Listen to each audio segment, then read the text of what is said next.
It is in our DNA of each person that we all demand justice in life. Yet the word justice is ambiguous. What do we mean by justice? Justice for us is that we are treated equally, fairly, impartially, and that we are paid, rewarded according to what we have put in. But yet the truth remains that this is a general principle, but it cannot be applied in every situation in the same way. Even different countries, different cultures speak of justice, but the way they render justice is quite different. And so is there a common rule for justice? In our days of moral relativism, justice is dependent on the person who interpret the rules and the person who dictate the rules. So when we talk about justice, it is not an easy way to really determine what is truly just. In life, I believe there is no justice in the understanding of what most people would want to think is justice. Because even on the personal level, how can life be just? Some of us are so tall, some so short, some so intelligent, some of us are born into rich families, some of us poor families, some of us have bad background, some of us got good background. Life is not fair, honestly. Some got black hair, some no hair even. At least I got grey hair, So how can life be just? Life is not just. And then if we want to argue on this level, then we get angry with God, because we think that God is to be blamed, because God is not fair, because we are what we call different. And when we look at others and they seem to be much better than us, we fall into the sin of envy, and envy leads to resentment. So again, what is just? And that is why in today's parable of the laborers in the vineyard, again, when you look at this parable, how do we measure justice? So according to those who were employed at the first hour, and the agreement was to pay them 1 denarius. So when they finished the work, the master paid the last person 1 denarius, and the first was expecting to have more because they have put in more efforts, more labor, and they also received the same amount. Now, is God just? Is the master just? Of course, legally he was just, because as he said, we agreed on 1 denarius. If he wants to give more than 1 to somebody else, that is his prerogative. But you see, when we measure justice, we tend to see things in the way the accountant will see things. But God is not an accountant, He doesn't see things logically. He doesn't look at figures alone. He doesn't just look at numbers. He looks at the people. He looks at the circumstances. He looks at the situation.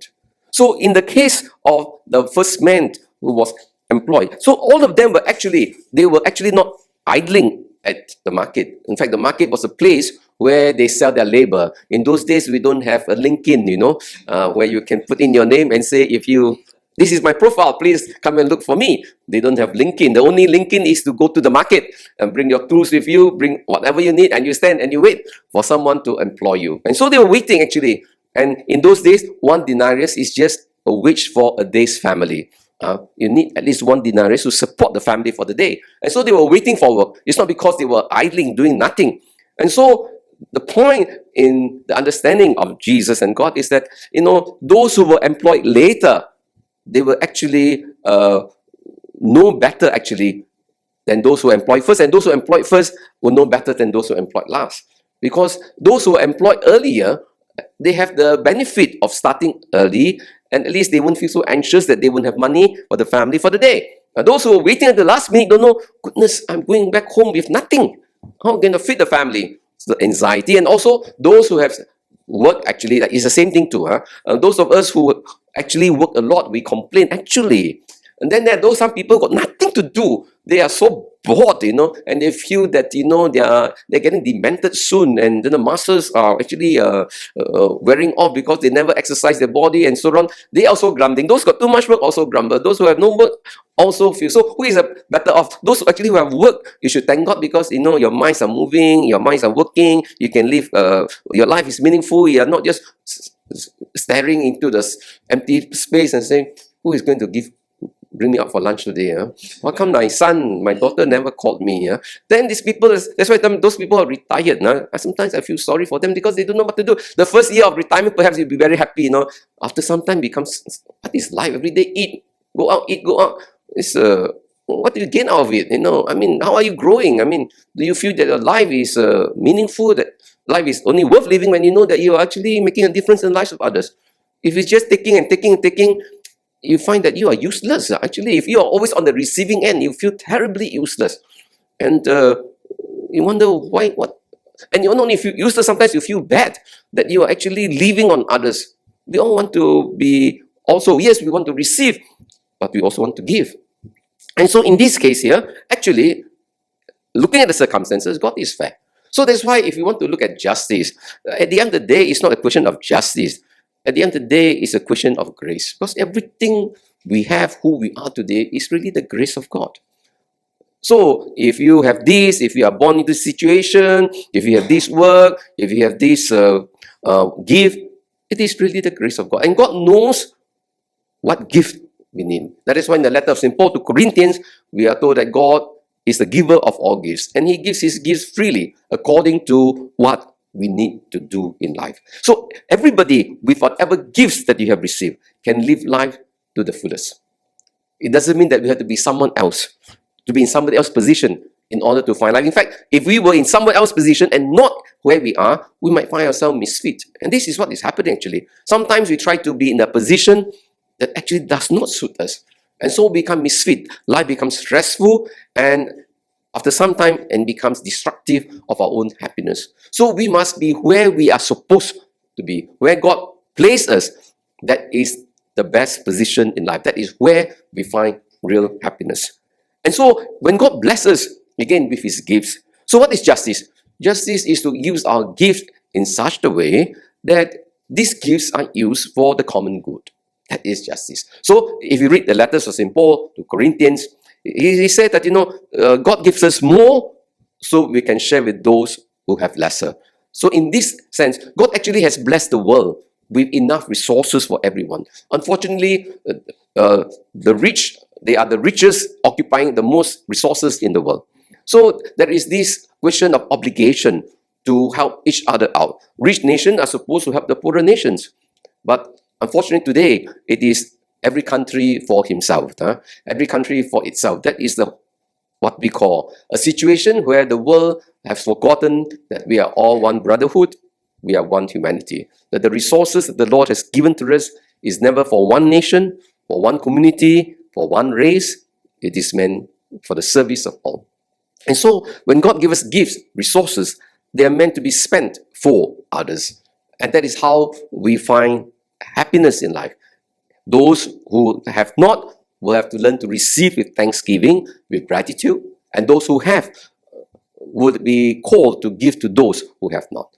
And so this is where, again, today's first reading is a good reminder to us. There are two lessons we can learn from the book of Judges. Firstly, we must be responsible with our talents, with our resources. And so we have in today's first reading from the book of Judges, what happened was that the people, instead of choosing the right leader, they choose the one who could not lead. He has no leadership. He was all about himself. And this, of course, refers to Abimelech. He was that thorn bush that the fable was speaking about. He was selfish, inward-looking, and the people were deceived by him into choosing him to be the king of the nation. And as a result, they were destroyed. So, it is our responsibility, again, that we need to use our resources wisely, to use our positions in life wisely, to make sure that whatever we do, it is not just for our good, but for the common good. And secondly, then we have what we call the parable here, where we speak of the olive tree, the fig tree, and the vineyard, and the vine. They were talented, they have gifts. The olive, of course, had oil, the fig tree was sweet fruit, and then the vine, of course, gives what we call pleasure to those who drink. But they were asked to be leaders, but they say, no. I'm not meant for this. I must protect my interests because I'm just only to produce oil, no more. But then in life, sometimes, and I think it's very important. Yes, we are all given different responsibilities. We are given different talents. And I think ordinarily, we should respond to God's call according to our talents, because our talents are meant for that particular use. But there will be situations in life, when we are called to do things that are outside our expertise. The point is that you might not have the expertise, but you might have the leadership. This is also one of the important things. It's not necessary that one must always have what we call the expertise in order to be a leader. You also need the question of leadership. But I think it's important again. Sometimes for the common good, we are willing to sacrifice our personal interests for the greater good when there is a demand on this. So it is a call to what we call self-sacrifice. I think the trouble is that in this world, in the organizations, there are many good people who are talented, but they are not interested to go beyond what they could do. They are just contented with protecting their interests, and they're not willing to make the sacrifice. So because not enough good men are willing to sacrifice themselves for a greater good, then the consequence is that in the end, we might have a country or a church with poor leaders. And when you have poor leaders in a country or in an organization or in the church, as some people always complain, oh, the priest like that, why can't he's preaching so terrible, so, don't understand him, or this priest got no energy and he cannot, no initiative. Then you become a priest now. I mean, and these fellows are asking, why, the church doesn't, what we call, the leaders, they are not organizing this activity. I say, what about you offering your leadership? Oh, for them too old. Well, if everybody thinks like you, then nobody will do it. So it's easy, again, to say, to lay the blame on someone else, but actually, at the end of the day, it's a question of someone must be willing to sacrifice himself for the greater good. The question of ud vivan, someone else must live on our account. So I think this is where the challenge is, that the grace that we have received, let us use them well for the greater glory and for the good of everyone.